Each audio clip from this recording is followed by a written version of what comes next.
श्री शिव महापुराण शतरुद्र संहिता अथ पंचत्रिंशोऽध्याय। परमात्मा शिव के द्विजावतार का वर्णन। नंदीश्वरवाच। सनत कुमार सर्वज्ञ शिवस्य परमात्मनः अवतारं शृणु विभोः साधुवेश द्विजाह्वयम्। नंदीश्वर बोले, हे सर्वज्ञ सनत कुमार, अब साधु वेश धारण करने वाले ब्राह्मण के रूप में परमात्मा शिव का जिस प्रकार अवतार हुआ उसे आप सुने।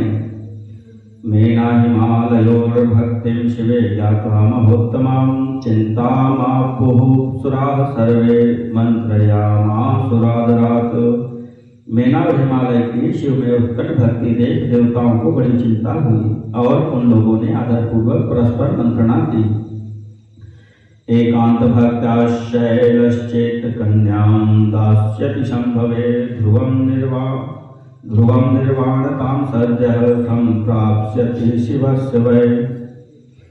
अनन्तरत्नाधारोऽसौ चेत प्रयास्यति मोक्षतां रत्नगर्भाभिधा भूमिर्मित्यैव भविता ध्रुवम्।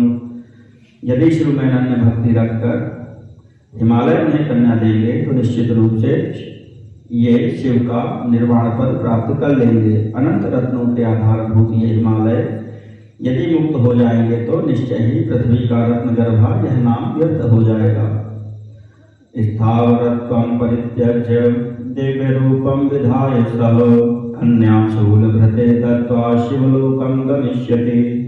महादेवस्य सारूप्यं प्राप्त शम्भोरनुग्रहात् तत्र भुक्त्वा महाभोगास्ततो मोक्षं वाप्स्यति। शिव जी को अपनी कन्या के दान के पुण्य से वे अपने स्थावर रूप को त्याग कर दिव्य शरीर धारण कर शिवलोक को प्राप्त करेंगे।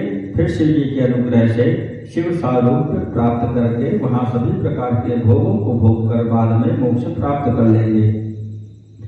इत्यालोच्य सुराः सर्वे जगमुरुर्गुरुगृहं मुने चक्रो निवेदनं कृत्वा गुरुवे स्वार्थ साधकाः।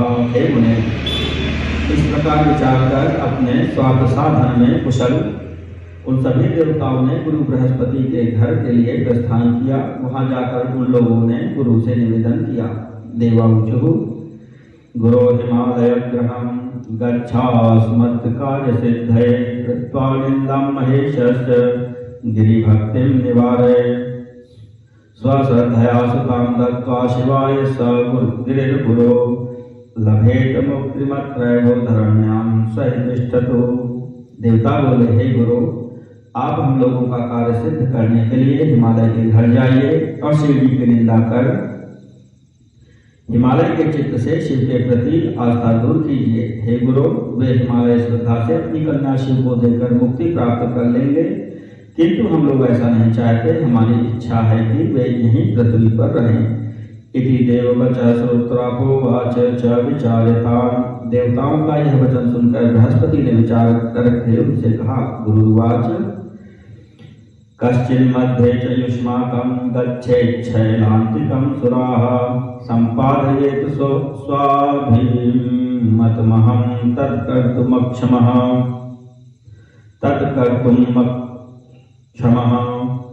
अथवा गच्छत सुरा ब्रह्मलोकं सवासवाः तस्मै दत्तं कथयस्वं स वह कार्यं करिष्यति।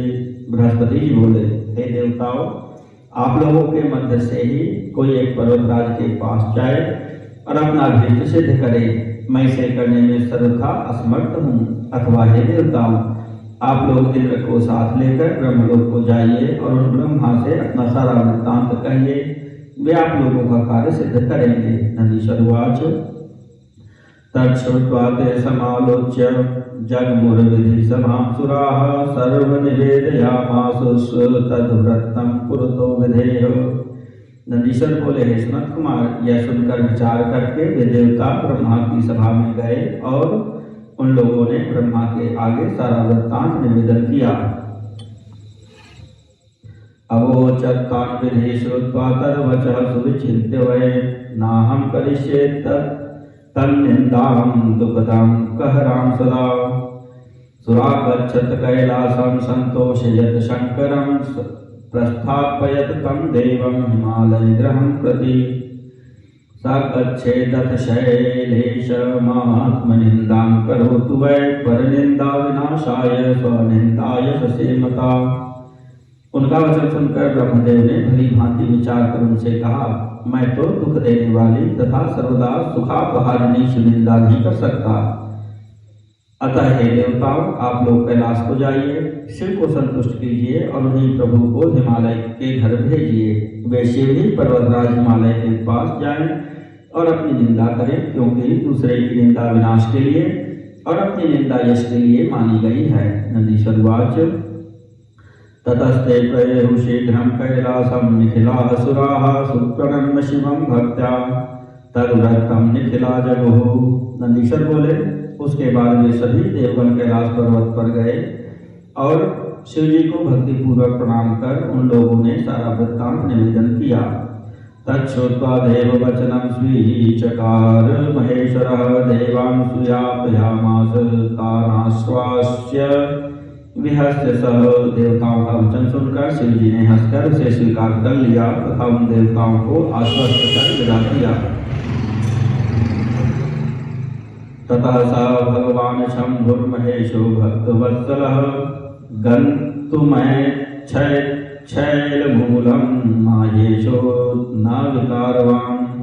उसके बाद भक्तवत्सल मायापति तथा अभिकारी महेश्वर भगवान शंभु ने हिमालय के समीप जाने का विचार किया। दंडी छत्रि दिव्यवासा बिभ्रतिलकमुज्ज्वलं करे स्फटिकमालां च शालग्रां गले दधत्। उपन्नाम हरिर्भक्त्या साधुवेशधरो द्विजः हिमाचलं जगामाशो बन्धुवर्गैः समन्वितम्। दंड छत्र दिव्य वस्त्र तथा उज्ज्वल तिलक से विभूषित हो कंठ में शालग्राम शिला तथा हाथ में स्फटिक माला धारण कर साधु वेशधारी ब्राह्मण के वेश में भक्ति भाव से वे श्री विष्णु के नाम का जप करते हुए बंधु बांधवों से युक्त हिमालय के यहाँ शीघ्र गए। तम च दृष्ट्वा समुत्तस्थौ सागमोऽपि हिमालयः ननाम दंडवत् भूमौ साष्टांगं विधिपूर्वकम्। उन्हें देखते ही हिमालय सपरिवार उठ खड़े हुए। उन्होंने विधि पूर्वक भूमि में साष्टांग दंडवत कर उन्हें प्रणाम किया तथा पप्रच्छ शैलेशस्तं द्विजं को भवानिति उवाच शीघ्रं विप्रेन्द्रः स योगी यद्रिं महादरात्। उसके अनंतर शैलराज ने उन ब्राह्मण से पूछा कि आप कौन हैं।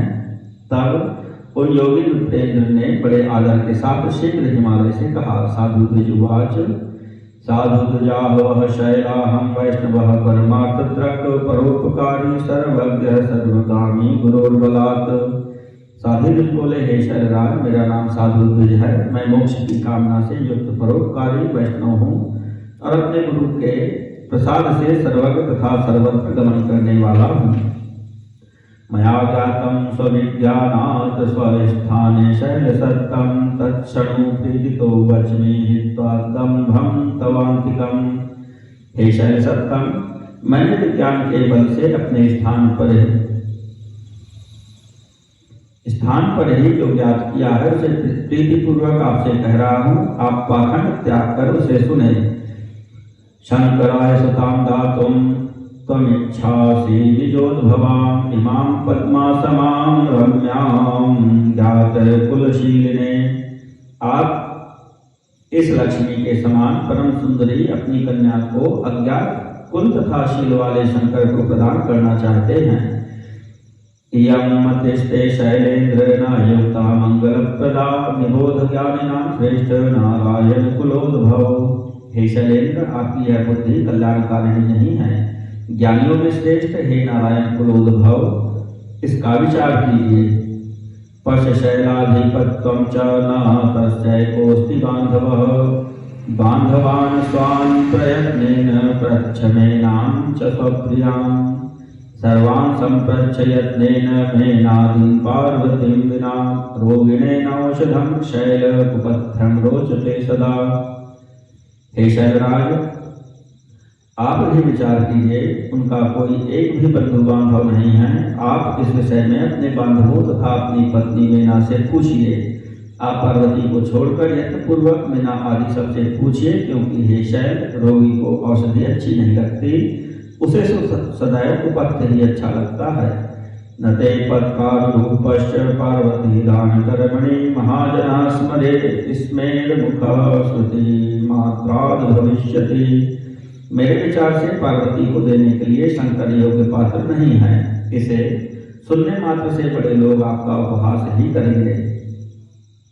निराश्रय सदा संगो विरूपो निर्गुणोदयः श्मशानवासी विगतो व्यालग्राही दिगंबरः विभूतभूषणो व्यालोहा वेष्टितमस्तकः सर्वाश्रम परिभ्रष्टस्त्वविज्ञातगतिः सदा।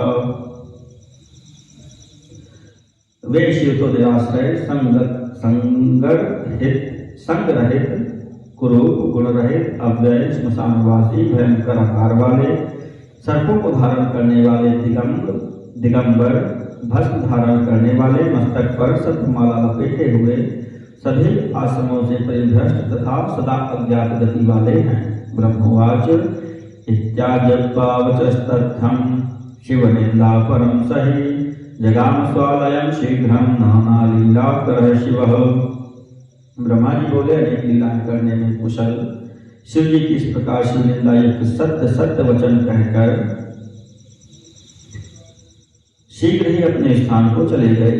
तच्छ्रुत्वा विप्रवचनं भूतां च तनूतयोः विपरीतानर्थपरे किं करिष्यामहे ध्रुवम्। ब्राह्मण के कहे गए अप्रिय वचन को सुनकर दोनों का स्वरूप विरुद्ध भावों वाला एवं अनर्थ से परिपूर्ण हो गया। अब वे विचार करने लगे कि अब हमें क्या करना चाहिए। ततो रुद्रो महोतिम च कृत्वा भक्त मुदावहां विवाहित्वा गिरिजां देवकार्यं चकार सह। इस प्रकार उन रुद्र ने भक्तों को प्रसन्न करने वाली महान लीलाएं की और पार्वती के साथ विहार कर देव कार्य संपन्न किया। इति प्रोक्तस्तुते तात साधु वेशो द्विजाह्वयः शिवावतारो हि मया देव कार्य करः प्रभो।